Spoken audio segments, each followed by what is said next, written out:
여러분, 한 번밖에 없는 우리 인생은 너무나 짧고요, 소중해요. 그러므로 우리는 인생을 함부로 낭비하며 살면 안 됩니다. 우리 인생은 소중하고 가치 있는 일에 써야 합니다. 우리는 보통 하나님이 원하시는 소중하고 가치 있는 일은 건강해야만 가능하다고 생각합니다. 또 젊어야만, 아는 것이 많아야만, 가진 것이 많아야만 하나님의 일을 할 수 있다고, 마음의 여유가 있어야만 하나님의 일을 하는 것이라고 생각하기도 합니다. 또 우리 삶이 좀 여유로워져야만 하나님의 일을 할 수 있는 거 아니냐, 이런 생각합니다.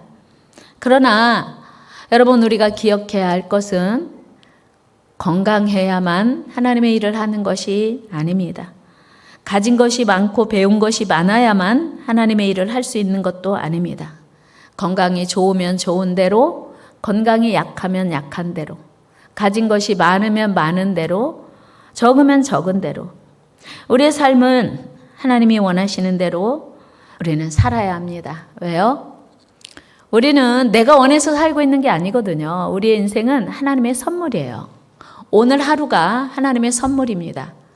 내 인생이 내 것이 아닌 것이 우리는 내일 일을 알 수 없기 때문이에요.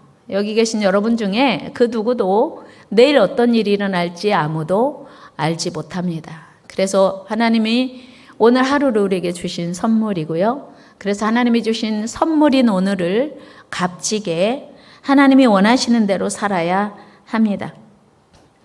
오늘 우리는 어떤 삶을 살아야 하나님이 칭찬하시고 기뻐하시고 인정하실까? 하나님이 기쁨이 될 수 있을까? 하는 이야기를 함께 나누면서 은혜 받고자 합니다. 오늘 본문은 소아시아 7교회 중 하나인 빌라델비아 교회에 주시는 주님의 위로와 칭찬입니다. 빌라델비아 교회는 여러분 아시는 것처럼 책망은 없고 칭찬만 있는 교회입니다. 특별히 그 칭찬은 8절의 말씀처럼 작은 능력을 가지고도 하나님의 말씀을 지키고 충성했다는 것입니다. 같이 보시면 볼지어다 내가 네 앞에 열린 문을 두었으되 능히 닫을 사람이 없으리라. 내가 네 행위를 아노니 네가 작은 능력을 가지고서도 내 말을 지키며 내 이름을 배반하지 아니하였도다. 이게 빌라델비아 교회가 하나님께 칭찬받은 내용입니다. 실로 빌라델비아 교회 성도들은 매우 가난했습니다. 그럼에도 불구하고 그들은 그 가운데서 믿음을 굳게 지킴으로 주님께 칭찬을 받았다는 것입니다. 중요한 것은 우리 주님께서는 사대교회와 같이 큰 능력을 가지고 있었고 부유한 교회도 심판하시고 빌라델비아 교회와 같이 가난하고 열악한 환경에서 신앙생활하는 빌라델비아 교회도 심판하셨다는 것입니다. 물론 사대교회는 겉으로는 크고 강한 교회, 평온한 교회처럼 보였습니다. 그러나 우리 주님께서는 이미 죽은 교회라고 책망하셨고 꾸중하셨습니다. 이처럼 우리 주님은 강한 교회뿐만 아니라 약한 교회도 동일한 기준으로 평가하시더라고 하는 것입니다. 이는 우리 모두도 주님 앞에 섰을 때 크든 작든 강하든 약하든 예외가 없이 동일한 기준으로 심판하시더라고 하는 거예요. 우리가 오래 살면 오래 산 대로, 짧게 살면 짧게 산 대로 하나님 앞에 심판을 받게 된다고 하는 것입니다. 여러분, 마태복음 25장에 보면 한 주인이 타국에 갈 때 어떤 종에게는 그 능력대로 5달란트를 맡겼고 다른 종에게는 2달란트를 맡겼고 또 다른 종에게는 1달란트를 맡겼습니다. 그런데 오랜 후에 주인이 돌아와서 결산을 합니다. 그런데 우리 생각에는 5달란트 받은 자가 1달란트 받은 자보다 다른 기준으로 심판을 받을 것처럼 여겨지지만 주님은 똑같은 기준으로 심판하시는 것을 보게 됩니다. 25장 21절 같이 읽어요. 시작. 그 주인이 이르되 잘하였도다 착하고 충성된 종아, 네가 적은 일에 충성하였음에 내가 아멘. 적은 일에 충성했음에 많은 것을 네게 맡기겠다. 그리고 내 주인의 즐거움에 참여하라. 5달란트 받은 자답게 칭찬이 있고 그리고 많은 걸 맡긴다고 하셨어요. 그러면 2달란트 받은 자에게 뭐라고 말씀하시는지 한번 또 볼까요? 23절입니다. 시작. 그 주인이 이르되 잘하였도다 착하고 충성된 종아 네가 적은 일에 충성하였음에 아멘. 글씨가 한자도 틀리지 않고 5달란트 받아서 5달란트 더 남긴 자와 2달란트 받았다가 2달란트 더 남긴 자 똑같아요. 우리 생각에는 5달란트 받은 자에게 더 많은 기대를 할 것 같은데 자기가 받은 것으로 최선의 충성을 했더니 2달란트 받은 자가 최선의 충성을 한 것과 똑같은 칭찬과 인정을 하셨다는 것입니다. 그런데 1달란트 받은 자는 상황이 달라요. 그는 자기가 받은 것이 작다고 여겨서 그랬는지 아니면 혹시 실패할까 봐 그랬는지는 모르겠지만 그 1달란트를 땅속 깊이 묻어두었다가 주인이 온다고 하니 그 1달란트를 꺼내서 주인 앞에 내놓았습니다. 주인은 심하게 꾸중하면서 책망하셨습니다. 내가 너에게 돈을 맡겼는데 네가 이렇게 아무것도 하지 않을 거였으면 차라리 은행에 이 돈을 맡겨서 원금과 이자를 받게 했을 텐데 너 악하고 게으른 종이야 라고 심하게 꾸중하고 책망합니다. 우리 16절 말씀 읽어요. 시작. 그 주인이 대답하여 이르되 악하고 게으른 종아. 아멘. 보세요. 하나님은 5달란트 맡겼든지 2달란트를 맡겼든지 1달란트 맡겼든지 개의치 않으시고 똑같은 기준으로 똑같이 심판을 하시더라는 것이었어요. 여러분, 달란트 비유에서 보면 주인은 분명히 종들에게 그 재능대로 각각 다르게 달란트를 맡겼습니다. 그러나 나중에 심판은 똑같은 기준으로 합니다. 주인에게 많이 받은 사람은 많이 충성하고 적게 받은 사람은 적게 충성하면 되는 거예요. 같이 해볼까요? 많이 받으면 많이 받은 대로, 적게 받으면 적게 받은 대로. 그렇습니다. 많이 받은 사람은 많이 충성하면 되고요. 적게 받은 사람은 적게 충성하면 되는 거예요. 그런데 우리는 저 사람은 많이 주고 나는 조금 받았으니 저 사람은 충성해야 하고 나는 안 해도 된다고 생각하는 거예요. 저 사람은 건강하니까 열심히 충성하고 나는 건강하지 않으니까 충성하지 않아도 괜찮다고 생각하는 거예요. 저 사람은 젊으니까 저 사람은 충성해야 되고 난 늙었으니까 충성하지 않아도 된다고 우리는 생각하죠. 하나님은 그렇게 생각하지 않으시는 거예요. 여러분, 주님의 제자된 우리가 받은 능력은 하나님 보시기에는 모두 다 작은 것을 맡기신 것이고 맡은 일에 우리는 충성해야 될 사명이 있을 뿐이라는 것입니다. 여러분, 우리가 하나님께 받은 것이 크든 작든 많든 적든 충성할 때 주님은 더 기뻐하시고 칭찬하시고 상급을 주신다고 하는 거예요. 여러분, 사도 바울은 로마서 6장 16절에서 이렇게 말씀하고 있어요. 우리 같이 읽어요. 시작. 내가 복음을 부끄러워하지 아니하노니 이 복음은 모든 믿는 자에게 구원을 주시는 하나님의 능력이 됨이라. 먼저는 유대인에게요 그리고 헬라인에게로다. 아멘. 바울은요 복음을 받았어요. 하나님께 복음을 받았으니 부끄러워하지 않고 전한다 이 말이에요. 부끄러워하지 않는다는 것은 적극적으로, 부끄러워하는 것은 감추는 것이고 부끄러워한다고 하는 것은 소극적으로 이제 그 복음을 간직하는 건데, 부끄러워하지 않는다 이 말은 내가 적극적으로 복음을 자랑한다 그런 얘기예요. 여러분, 우리는 능력이 많으냐 적으냐가 중요한 게 아닙니다. 내가 예수를 얼마나 오래 믿었냐 조금 믿었냐가 중요한 게 아니고, 내가 직분이 무엇이냐가 중요한 게 아니고, 오늘 내가 받은 선물, 오늘 생명, 오늘 내가 받은 시간, 열정, 달란트, 그것으로 어떻게, 얼마나 순종하고 어떻게 충성하고 어떻게 복음을 전하고 자랑하느냐에 있습니다. 우리가 주의 복음을 듣고 내 안에 가두어 두는 것이 아니고 이것을 더 많은 사람들에게 나누어 주기를 우리 주님 원하시기 때문이에요. 그래서 우리가 그 말씀을 지키고 순종할 때 하나님이 우리를 지키시고 보호해 주신다는 것입니다. 여러분, 내가 너무 가진 게 적어서 능력이 없어서 난 복음을 전할 수 없어 라고 생각하시는 분들이 혹시 계실지 모르겠어요. 난 뭐 예수 믿은 지 얼마 안 돼서 나 아는 게 없어. 그리고 나는 예수 믿은 지 오래되니까 아는 사람이 없어 라고 생각할 수 있어요. 그러나 그 말이 맞지 않다는 것을 증명하는 이야기가 있습니다. 우리 열왕기하 5장에 보면 아람 왕의 신임을 받는 나아만 장군이 소개되고 있습니다. 그런데 그 장군의 집에 이스라엘에서 잡혀온 포로 소녀, 어린 소녀가 함께 살고 있었습니다. 여러분, 당시 나아만 장군은 아람 나라에 인정받는 장수로서 이스라엘을 공격하여 승리로 이끌었습니다.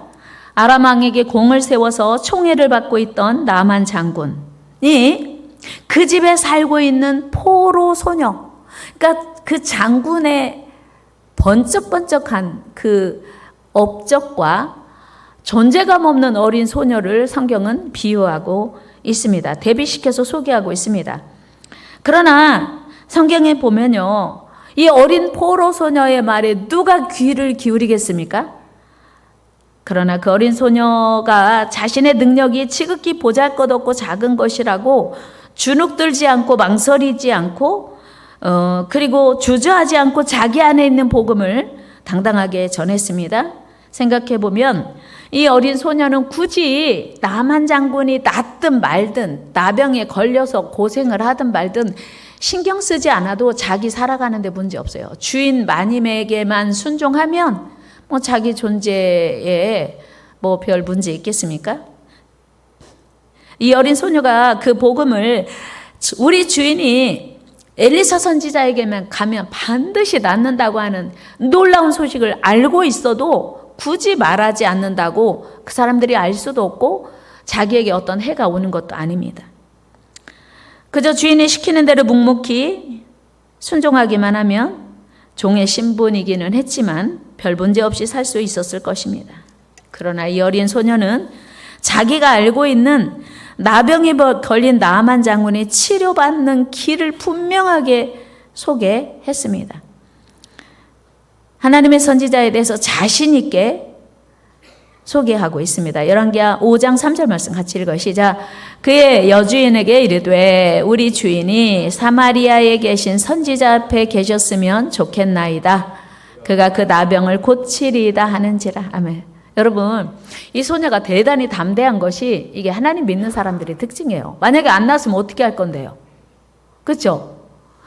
나병이요, 쉽게 낫는 병이 아니에요. 이 어린아이는 비록 소녀였고 주인의 종이었지만 하나님이 누구신지 알고 있었고요.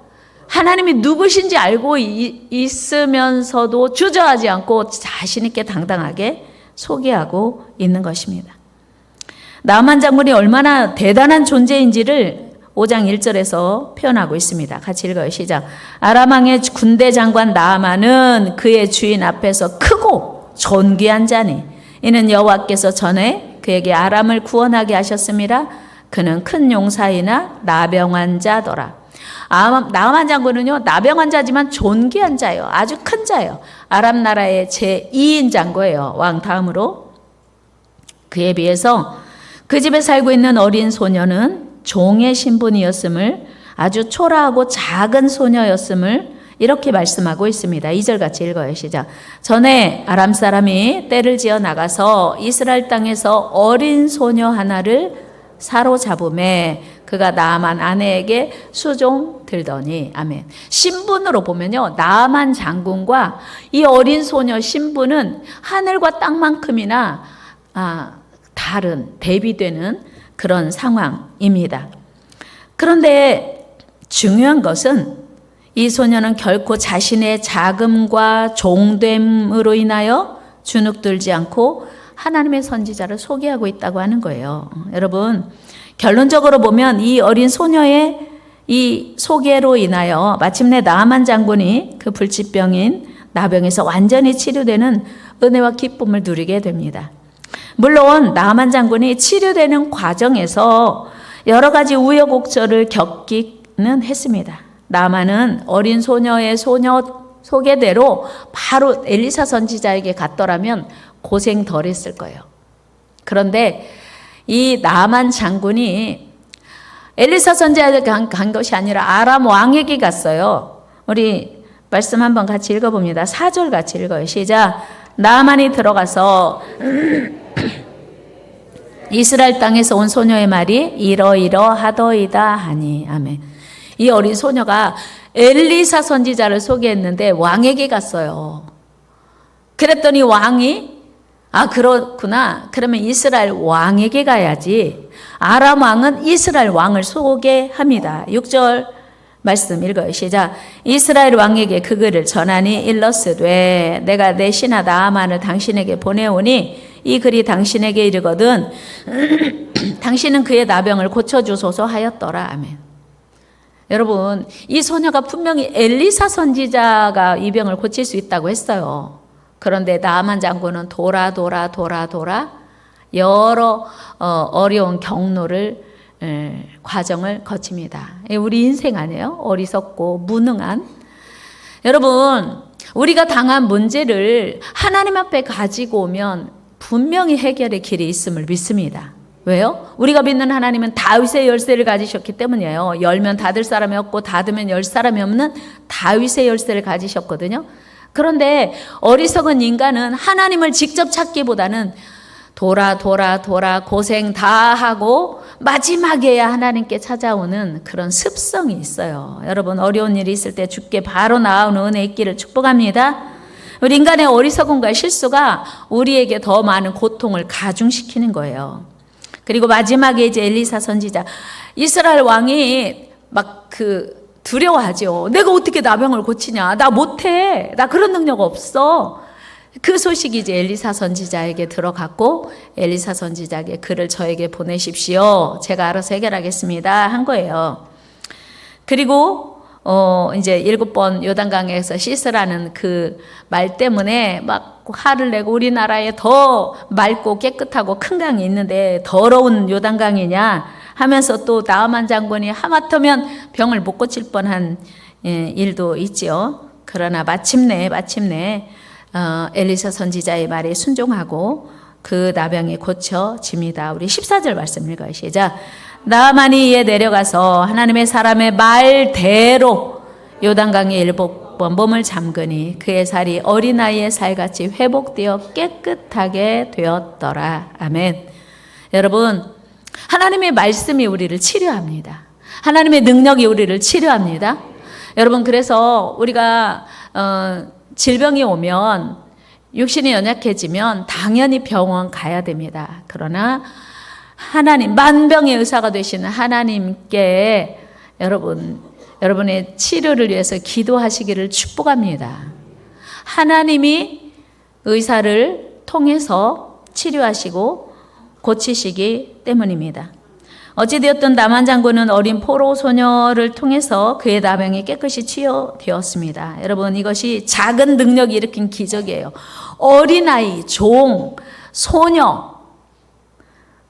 우리가 아동부 어린아이들을 함부로 할 수 없는 이유가 그거예요. 이 어린 소녀가 입을 열어서 엘리사 선지자를 소개했더니 나만의 그 어려운, 누구도 해결할 수 없는 병을 치료했다는 것입니다.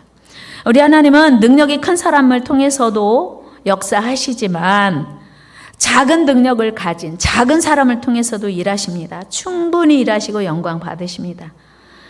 어떻게 이 일이 가능할까요? 그것은 우리 주님이 위대하시기 때문이에요. 하나님은 위대하시기 때문에 우리 능력이 작아도 상관없어요. 하나님은 전능하시기 때문에 우리가 무능해도 상관없어요. 우리의 무능함과 우리의 연약함이 하나님의 위대하심과 합해지면 하나님의 능력이 나타나는 줄 믿습니다. 그래서 우리는요, 우리 능력이 작다고 포기할 일이 아닙니다. 능력이 작다고 주저하고 망설일 일도 아닙니다. 우리가 비록 작은 능력을 소유하고 있다 할지라도 믿음으로 순종하고 나갈 때 하나님이 역사하시고 영광 받으시기 때문입니다. 우리 믿음이 작다고 주저하지 맙시다. 우리 믿음이 작고 능력이 약하다고 주저하지 않으시기 축복합니다. 여러분, 여러분의 능력이 작아서 고민이십니까? 그러나 사실은 염려할 것도 고민할 것도 없습니다. 작으면 작은 대로 순종하고 크면 큰 대로 순종하고 충성하면 됩니다. 그래서 작다고 한숨 쉬고 작다고 포기할 것도 아닙니다. 반대로 능력이 많다고 자만할 것도 아닙니다. 우리는 주님께 받은 대로 크든 작든 순종하고 충성하면 되기 때문입니다. 여러분, 벳세다 광야에서 굶주린 5,000명을 누가 먹였을까요? 여러분 잘 아시지 않습니까? 장정들이 떡을 만들었나요? 장정들이 떡을 사왔나요? 아니에요. 굶주린 5,000명을 먹인 근원은 어린아이가 가지고 온 도시락 5병이요, 보리떡 5개와 물고기 2마리였습니다.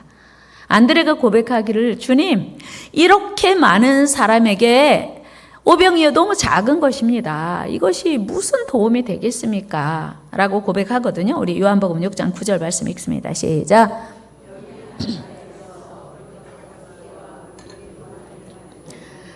그러나 그것이 이 많은 사람에게 얼마나 되겠사옵나이까. 아멘.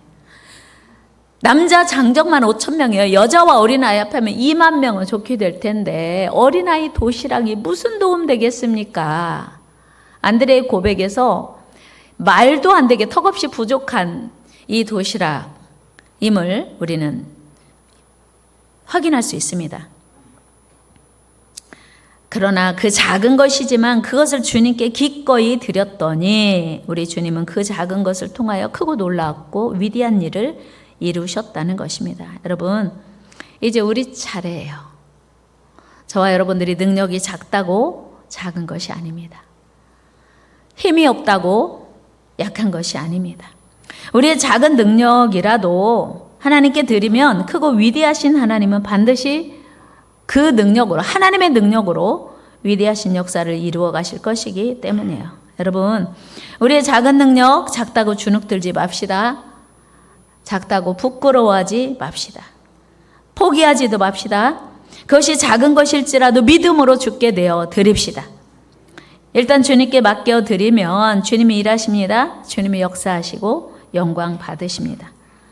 우리는 주님의 제자입니다. 중요한 것은 제자의 능력은 크냐 적으냐가 아니라 주님께 드리냐 안 드리냐예요. 순종하느냐 안 하냐예요. 다 같이, 제자의 능력은 크냐 작냐가 아니라 순종이냐 불순종이냐가 중요합니다. 네. 그러니까 우리 능력은 원래 작아요. 주님도 알고 계세요. 그런데 우리가 순종함으로 드릴 때 위대하신 하나님이, 전능하신 하나님이 역사하셔서 큰 역사를 이루게 하시는 것입니다. 오늘 우리 하나님은 빌라델비아 교회와 같이 연약하지만 순종하는 교회, 빌라델비아 교회 같이 순종하는 성도들을 찾고 계세요. 여러분, 하나님은 우리에게 2024년을 선물로 주셨습니다. 2024년 새해에 우리 모두가 빌라델비아 교회 같이 작은 능력이지만 순종하고 충성하면 주님의 큰 능력으로, 주님의 강하심으로, 위대하심으로 놀라운 역사를 이루실 줄로 믿습니다. 건강하면 건강한 대로, 약하면 약한 대로, 가진 것이 있으면 있는 대로, 없으면 없는 대로, 바쁘면 바쁜 대로, 한가하면 한가한 대로 주님께 순종하고 쓰임받는 저와 여러분 되기를 주의 이름으로 축복합니다. 같이 합니다. 형편대로 순종하고 충성합시다. 아멘. 그러면 하나님이 열매를 많이 맺게 하시고 하나님이 영광 받으실 줄 믿습니다.